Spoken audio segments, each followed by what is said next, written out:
গাজলের সুকান্তপল্লী এলাকার বৃদ্ধাশ্রমের প্রায় ৬০ জন বৃদ্ধ বৃদ্ধাকে নিয়ে প্রতিমা দর্শন করালেন মালদা শহরের বিভিন্ন পুজো মণ্ডপে। তবে শুধু প্রতিমা দর্শন করানো নয়, প্রথমে তাদের হাতে নতুন বস্ত্র তুলে দেন। এরপর তাদের জলখাবার খাইয়ে তাদের হাত ধরে শহরের বিভিন্ন পুজো মণ্ডপে নিয়ে যান, পুজো মণ্ডপ ও প্রতিমা দর্শন করান।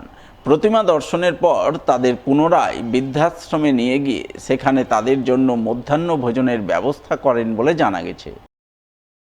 প্রত্যেকবার পুজোতেই আমাদের মালদা শহরের ৩ নম্বর গভর্নমেন্ট কলোনি রেশবন্ধু হয় চ্যারিটেবল ট্রাস্ট আমরা কিছু সেবামূলক কাজ করে থাকি।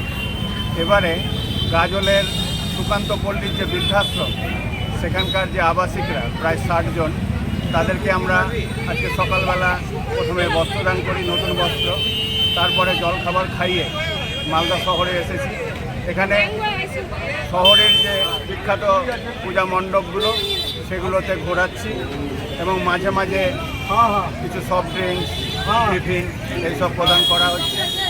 এরপরে আমাদের পুজো পরিক্রমা শেষ হলে আমরা আবার গাজল বৃদ্ধাশ্রমে ফিরে যাব এবং আজকে দুপুরের আহার আমরা একসঙ্গে করব।